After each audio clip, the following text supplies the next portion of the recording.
Alright, I'm going to try to do this a little bit quicker and just go through some of the key changes that make the biggest difference in the game. So I replaced the radar arrows with a sharper model to better match other UI elements on the screen. So before, it was just a bunch of boxes sort of stacked together, and I did that for perspective, but I think it was a little bit confusing because it didn't look like an arrow, but now as you can see it does look like an arrow, and I also colored it solid white to better match the user interface. So right now these are not the hit markers but the radar ping arrows to the closest player. Every 5 seconds it updates with a whoever's closest, and it fades out until it gets another ping. Boom, now it's starting to fade out, and that's how it works.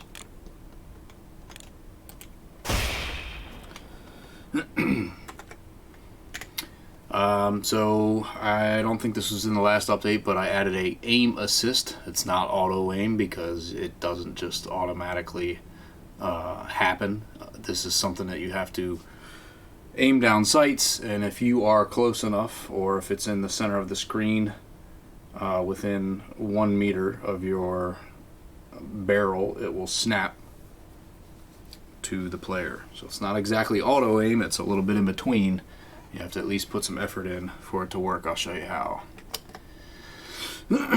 So it's mainly, it actually works much better for this thing's lagging because I got a lot of stuff running in the background. It actually works better for closer players because I noticed when people would get rushed, they'd have a hard time, aiming and getting that last little movement in before they come close. So this works. It snaps harder and further the closer the player is. So if you're rushing in, you will die faster than if you kept your distance, just like in real life.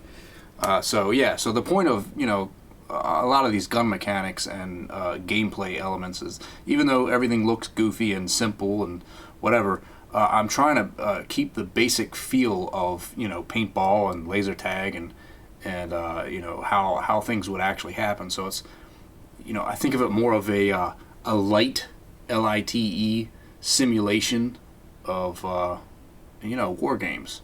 It's a light simulation, even though it looks goofy. The way that things work are actually how things work in the real world, such as bullets coming from the barrel.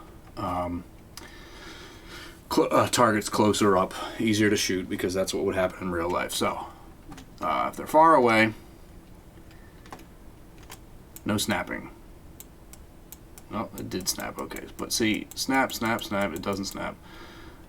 The closer you get, though, you could be all the way out here, and it snaps directly to them. All the way out here, see what I'm saying? So anyway, it doesn't snap and hold. What it does is it snaps, and then you immediately have to take control of your weapon again. So like I said, it's a compromise, a little bit in between. It's not like Metroid where it locks on and you can pivot around them, because that actually doesn't make any sense. We don't have hit scan technology. We have projectiles just like real bullets. If you were to, if this guy was 100 yards out and you shot right here in the middle of his chest, by the time the bullet got to him, it would miss. So this just does the initial snap, gets you there. If they're charging towards you, you can get off a shot or two before they, maybe that's all you need, before they move, and it's up to you to track them, lead your shots, and all the rest. Added helicopters only mode back with secondary aim to fire homing missiles. If you didn't know, I removed the helicopters only mode because it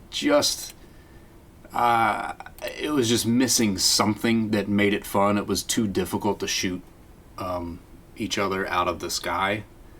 So I did remove it for a long time, and so now I added it back. Game on. And what makes it unique and actually fun to play now is that we have homing missiles. So when you select helicopters only, it does force you to use the light gun retro set, which is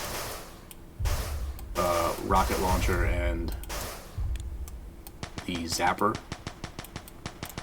But what's different about, and also smoke grenade, but what's different about this is now it shows you which weapon that you have in the bottom right corner, because you can't see it what you're holding. What's different is now you can shoot normally, or I guess you would call it hip fire, or when you go to aim, it gives you a lock on. So instead of leading it like you would, I mean, you can still lead if you want and hit your target, but if you have your sights exactly on the target and pull the trigger with the rockets, boom, gives you a lock on.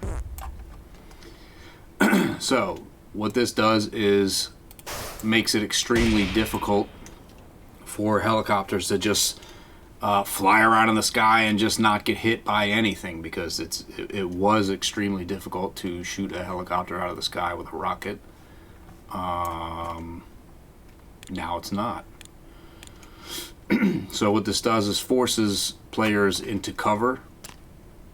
They would, if they were going to go into the sky, they might want to come back down before someone else shoots them. I'd say in the play test, it seems like that you would only go into the sky just long enough to sort of get a lock on a player and shoot, and try to shoot first, and you're sort of playing chicken on who can lock on who first.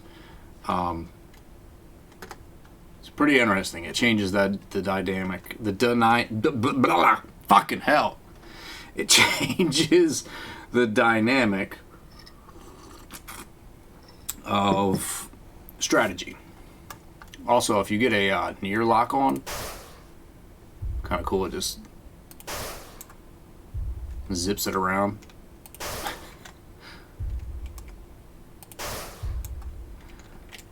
Like I said, you can still hit them normally.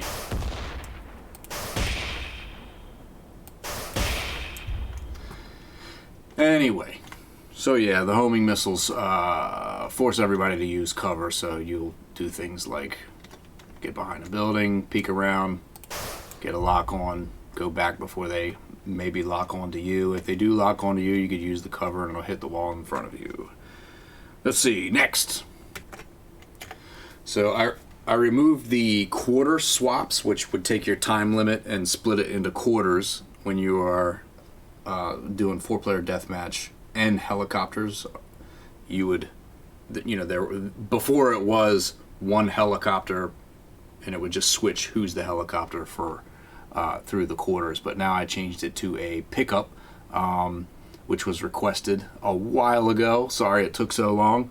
I was just trying to deal with other bugs and make sure that everything else works before I tried that, but it works pretty well now. It's actually one of my favorite modes. So you put it on bots and hells, which is bots and helicopters. And what happens is the helicopter drops out of the top like the murder ball. Everybody sees it on their map. And we'll skip through here. And then so now it's a pickup. But with this pickup, there is only one in the map. So, turned into a helicopter. Now I'm the helicopter. Alright, I can kill whatever, but if somebody kills the helicopter, it turns back into a pickup. So there is only one helicopter and one pickup throughout the map at any time. And as you are as you become the helicopter, somebody kills you. Like 4th player was the helicopter. When they restart, they're a bot. Tells you that you're the bot again. It lights back up on the map for everybody to see.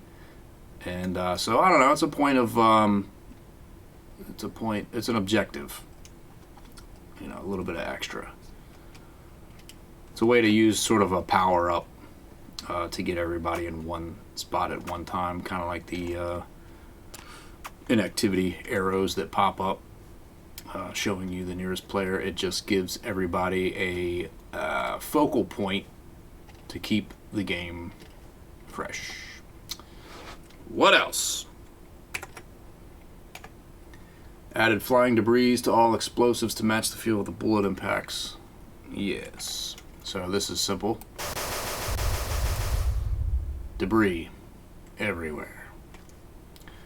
I've always been a fan of messy debris and physics, so I thought that would be cool to add. We have it on the bullets. We've had that for a long time.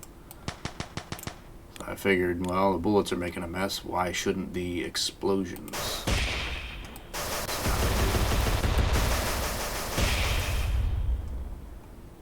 And they go flying, flying, flying.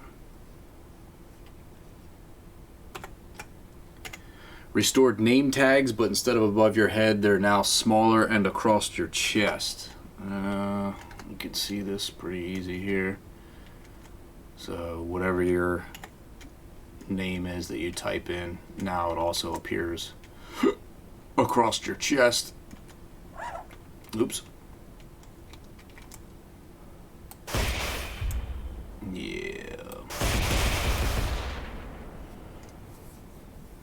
And, I did that because, everybody likes to type in goofy stuff, and it's just fun seeing your name in the game. Added text for applause conditions to identify which player earned it and for what reason. I'm going to switch back to the regular mode here. So, game on. Before, there's 4 applause conditions. So one of them is a direct rocket launcher hit from 50 meters. And it will tell you at the top of the screen, direct rocket launcher hit over 50 meters. One is a direct grenade hit over 25 meters. A direct smoke grenade over 50. And the camera balls for paintball mode. If you hit someone with that over 25 meters, even at 25, it's hard. So anyway, it tells you what you did to get the applause. Yeah, just a little extra, something special. Replaced radar arrows with sharper model. Oh, okay, that's it. Nice. I mean, that's not it. I mean, there's a ton of stuff since the last video I think was here, and even then I just skipped through. I just skipped through the main changes that that change the game the most. Let me show you some skies actually. Game on. Sky moves now slowly across. This is night.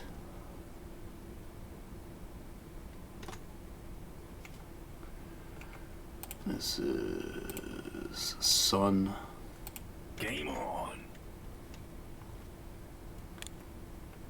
And no, it's not supposed to look realistic. It's supposed to look alien and weird because you are trapped on a disc flying through space in a dome while a UFO watches you kill each other for fun. Kind of like real life. Someone watching us just fuck around. Let's see. And moon, this is my favorite one. This is good for laser tag. Game on. This one has multiple suns and moons and light sources, and it looks pretty nice. I like it a lot. I used my custom-made mirroring tool that I don't know. It was an app I made probably 15 years ago. So where you could take a picture, turn it into a texture by dumping it into the app I made, and it would just invert it on all 4 sides and make a mirror image out of it that repeated forever. And yeah, just making use of that. I think that's it. for the major things. Oh, also, I wanted to talk about the meta gameplay combinations. So if you're bots and helicopters and you switch it to Predator and you become the Predator, and then also, you know, let me just show you. Game on. So here's the Predator. You already know that, you know, the Predator's not seen unless they're shooting. But the Predator can use the helicopter pickup as bait. So they could sit there around this helicopter pickup while the team tries to come and go and get it, and then you just take them out as soon as they get close enough. But if the helicopter tries to become if the Predator tries to become the helicopter, it just resets it to fall back out of the sky again. So no matter where the helicopter ends up, the Predator could take it down.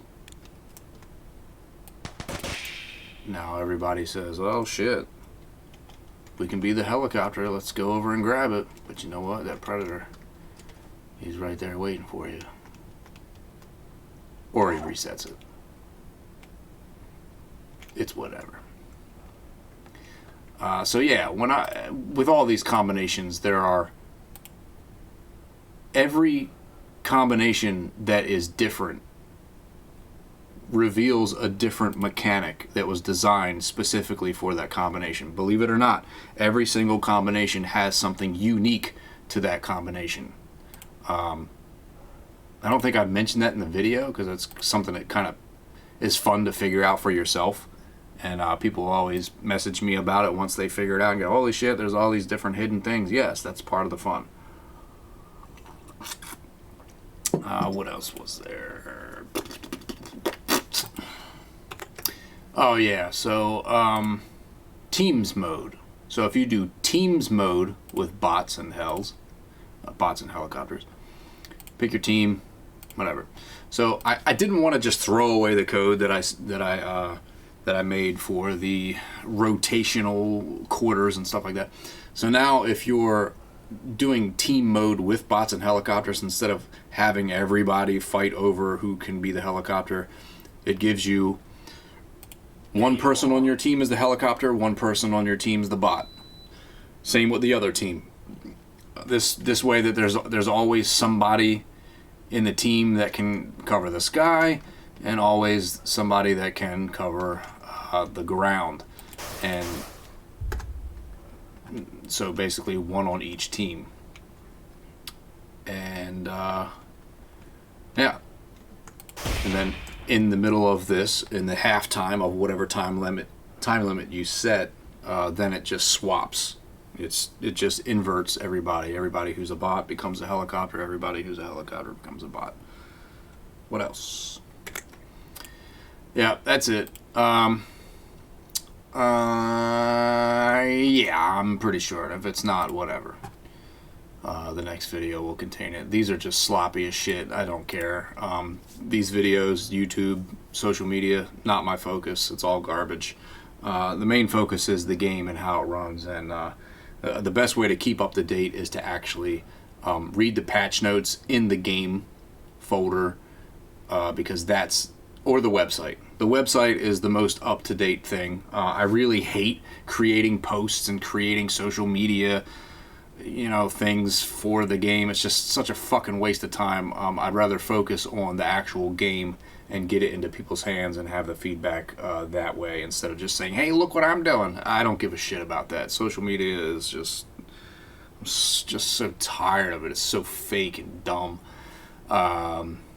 But yeah, so if you want to keep up to date with the development of this game, it's getting super close to a 1.0 release. Check the website. That's the first thing that gets updated with any new updates. So, yep. See you later. Have fun.